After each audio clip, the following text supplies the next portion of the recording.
Alors, dans cette vidéo, on parle de conversion d'unités de mesure basées sur le mètre, c'est-à-dire des unités de longueur, sur le gramme, donc ce sont des mesures de masse, et sur le litre, et donc ce sont des mesures de capacité ou de volume. Déjà, comprendre ce qu'est une conversion. Quand vous convertissez, par exemple une mesure qui est 2 km en mètres, celle-là elle est très simple, vous cherchez quelque chose qui est égal à 2 km en mètres. Ça, il faut en avoir conscience parce que on va voir dans cette vidéo que par moment on multiplie ou on divise pour effectuer des conversions. Si vous avez un résultat comme celui-ci, vous devez immédiatement vous rendre compte qu'il y a un problème. 2 km, c'est une grande distance. C'est une distance qu'il peut y avoir entre deux villages, par exemple. Et 0,002 mètres, c'est une toute petite mesure. Donc, ça ne peut pas être égal. Donc, forcément, il y a un problème. Prenez l'habitude de contrôler vos résultats de cette manière. La première chose sur laquelle j'insiste, c'est que les unités, elles sont formées avec... Alors d'abord, il y a l'unité de référence, qui est le mètre pour les longueurs, le gramme pour les masses, et le litre, mais pour les volumes. On va voir qu'il y a aussi, plus tard, on verra qu'il y a une autre échelle que celle fondée sur le litre pour mesurer des volumes. Mais ensuite, vous avez des préfixes, c'est-à-dire des éléments qui vont venir devant ce mot. Par exemple, kilomètre, ou kilogramme, ou kilolitre. Alors, en fait, kilolitre n'existe pas. Vous savez que kilolitre n'existe pas en tant que tel, le mot n'existe pas. On parle de mètre cube, et ça se note comme ceci. Mètre avec un petit 3 en haut. Donc ça, il faut le retenir, simplement. Que le mètre cube, c'est l'équivalent du kilolitre. Mais je reviens à cette histoire de préfixe. Donc kilo, c'est du grec ancien, et kilo, ça veut dire 1000. Ça, c'est vraiment quelque chose qu'il faut savoir dans sa culture scientifique. Donc kilomètre veut dire 1000 mètres, kilogramme veut dire 1000 grammes, kilolitre veut dire, mètre cube en fait, veut dire 1000 litres. Ensuite, vous avez le préfixe hectomètre. Là encore, c'est du grec, et hecto, grec ancien, signifie 100. Hectogramme veut dire 100 grammes. Hectolitre veut dire 100 litres. Et ensuite, vous avez le préfixe déca, pour finir avec le grec, qui veut dire 10. C'est par exemple quelque chose qu'on retrouve dans Décathlon, une épreuve d'athlétisme dans laquelle il y a 10 sports différents, 10 épreuves différentes dans le décathlon. Et bien, décamètre veut dire 10 mètres, décagramme veut dire 10 grammes, et décalitre veut dire 10 litres. Après, vous avez d'autres préfixes qui ne sont pas du grec cette fois-ci, et qui sont en fait fondés sur la numération décimale. Vous avez le décimètre. Donc décimètre comme dans décimal d'ailleurs. Vous voyez qu'il y a un lien. Et en fait, déci, c'est l'idée de dixième. Donc tout à l'heure, j'avais dit décamètre par exemple, ça veut dire 10 mètres. 1 décamètre, c'est 10 mètres. 1 hectomètre, c'est 100 mètres. 1 kilomètre, c'est 1000 mètres. Bon, un décimètre, ça veut dire un dixième de mètre. Et si on veut l'écrire sous forme décimale, ça va être comme ça, 0,1 mètre. Vous voyez, c'est 10 fois plus petit qu'un mètre. Parce que ça veut dire dixième de mètre. Si vous avez maintenant centimètre, ou centigramme, ou centilitre, eh bien, ça veut dire centième. Donc, 1 centimètre, c'est 1 centième de mètre.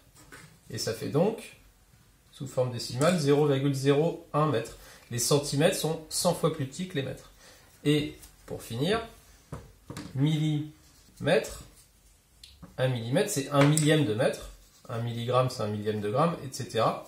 Et donc, 1 millimètre, ça va faire 0,001 mètre, sous forme décimale.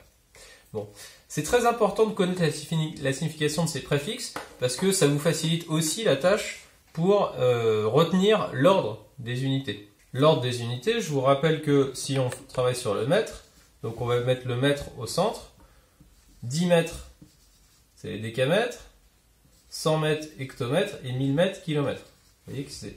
Et ensuite, on a décimètres, centimètres et millimètres. Là, je ne suis pas en train de faire un tableau de conversion. J'ai dit suffisamment en classe ce que je pensais de cette technique.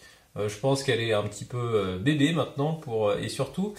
elle ne fait pas réfléchir, elle ne fait pas faire de mathématiques. Donc c'est quelque chose que vous avez utilisé à l'école primaire, c'est maintenant aussi quelque chose dont il faut progressivement se libérer. et vraiment rentrer dans un vrai raisonnement mathématique, faire des calculs, parce que, comme je vous l'ai dit, on sait faire plus rapidement, plus efficacement et aussi à plus long terme. Quand vous aurez un certain âge et que vous aurez besoin de faire une conversion, si vous avez retenu le raisonnement qu'on met en place là, ce sera beaucoup plus fiable que de raisonner en termes de tableau de conversion qui génèrent souvent des erreurs. Hein. Je rappelle que dans une de mes 2 sixièmes, sur les 14 élèves à qui j'avais proposé des exercices, les 14 se sont trompés dans leur conversion. Parce qu'on a du mal à s'en rappeler à long terme du tableau de conversion. Je reviens là-dessus. Ainsi, on retient bien l'ordre quand on a retenu que kilo c'est 1000, hecto c'est 100, déca c'est 10. Bon, ensuite, on a l'unité de référence, décimètre dixième, centimètre centième et millimètre millième. On a la même chose sur le gramme et sur le litre. Décagramme, hectogramme, kilogramme. Alors, vous savez que pour les masses, on a aussi des unités plus grandes. La tonne, le quintal aussi. Bon. On en reparlera un moment dans les conversions. Et pour le litre, il faut retenir que le kilomètre, donc kilogramme pour les masses, et mètre cube pour les litres. Ensuite, hectolitre, décalitre, tout ça, ça ne va pas changer. Alors maintenant, comment on se sert de cette histoire de préfixe pour faire des conversions?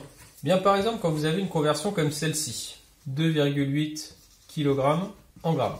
Eh bien, je trouve ça vraiment dommage de raisonner en termes de tableau de conversion, alors qu'on peut faire le raisonnement suivant.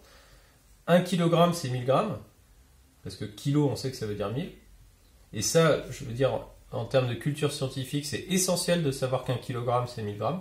Et donc, 2,8 kg, c'est 2, fois 1000 grammes, puisque 1 kg, c'est 1000 grammes. Et 2,8 fois 1000, ça fait 2800. Si on avait eu l'inverse, par exemple, si je vous avais demandé de convertir 18 grammes en kilogrammes, logiquement, on aurait fait l'opération inverse. C'est-à-dire que tout à l'heure, on a fait fois 1000. Là, on va diviser par 1000. Et pourquoi on divise par 1000? Parce que les grammes sont 1000 fois plus petits que les kilogrammes. Donc, on fait 18 divisé par 1000.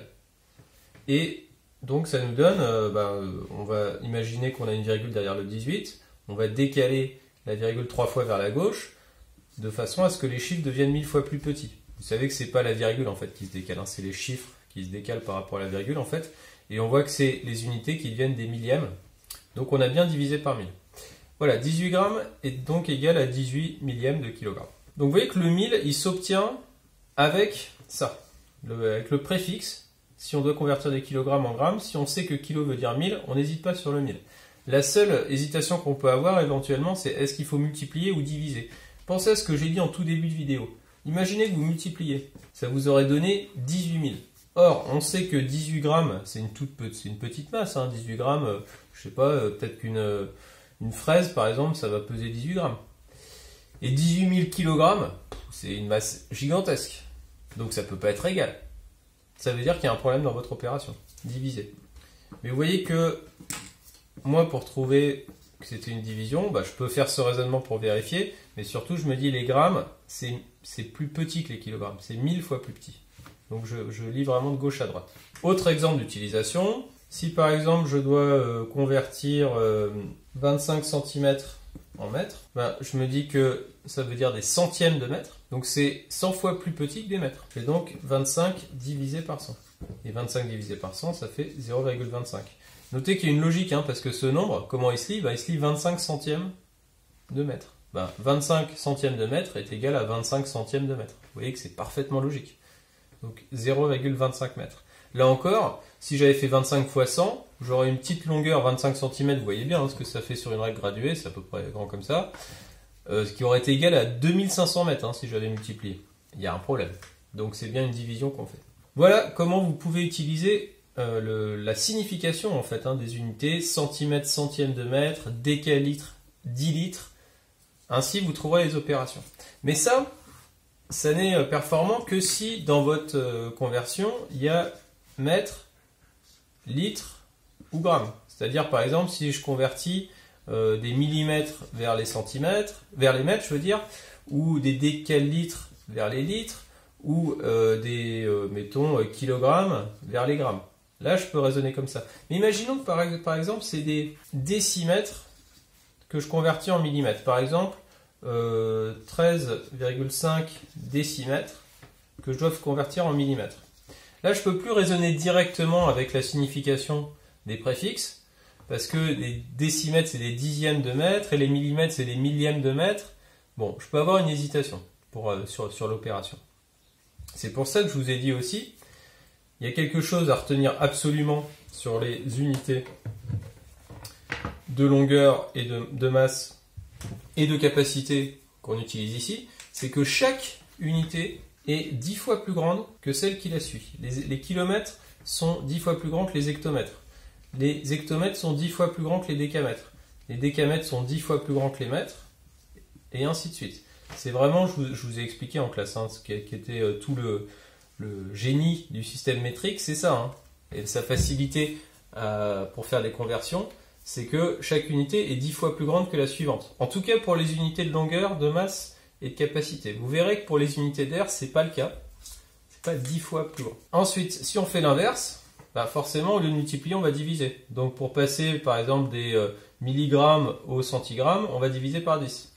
Là aussi, on va diviser par 10. Et ainsi de suite. Donc par exemple, pour ma conversion, c'était 13,5 décimètres en millimètres. Bah, je regarde ce qui se passe. Si je passe des décimètres au millimètre, je fais x10 et encore x10. Donc je vais multiplier par 100. 13,5 fois 100. Et 13,5 fois 100, eh ben, ça fait, j'imagine que je décale ma virgule deux fois vers la droite, parce qu'il y a deux zéros, 1350. Vous voyez que ma virgule a été là au départ, se retrouve ici.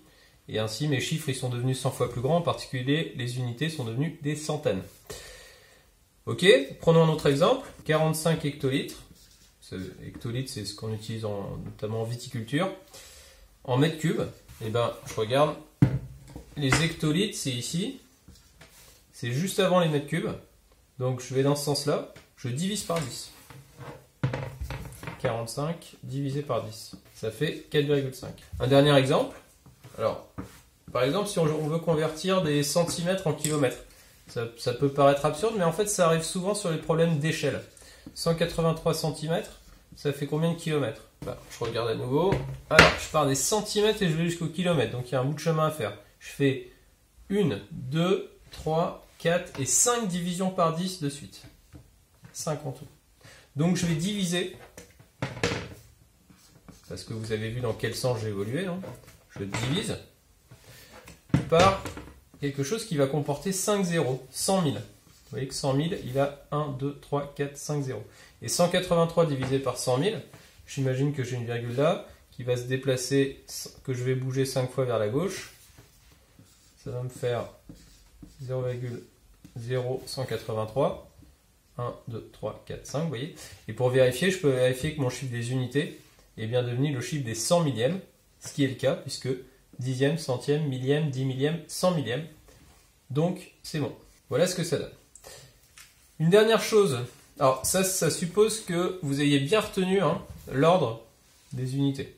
Mais comme je vous l'ai dit, si vous avez compris les préfixes, vous retenez sans souci l'ordre des unités. Dernière chose à retenir, c'est, je vous mettrai quand même une conversion en évaluation impliquant une tonne. Donc ça, une tonne, c'est vraiment une unité qu'il faut connaître parce qu'elle s'emploie souvent dans le langage courant pour mesurer, dans la vie courante, je veux dire, pour mesurer des masses très importantes. Par exemple, les camions sont mesurés en tonnes, mais des animaux très lourds vont être mesurés en tonnes, ou même des chargements de marchandises vont être mesurés en tonnes quand ils sont importants. Donc une tonne, c'est 1000 kg. Ça, c'est très important de le connaître. Après, il y a aussi, celle-là, je ne vous en mettrai pas, mais c'est intéressant de le savoir sur un plan culturel, on va dire. Un quintal, par exemple, souvent le bétail est mesuré en quintal. Un cochon ou un cheval. Et un quintal, c'est 100 kg. Voilà tout ce que vous avez besoin de connaître sur les conversions. Et à bientôt pour la prochaine vidéo.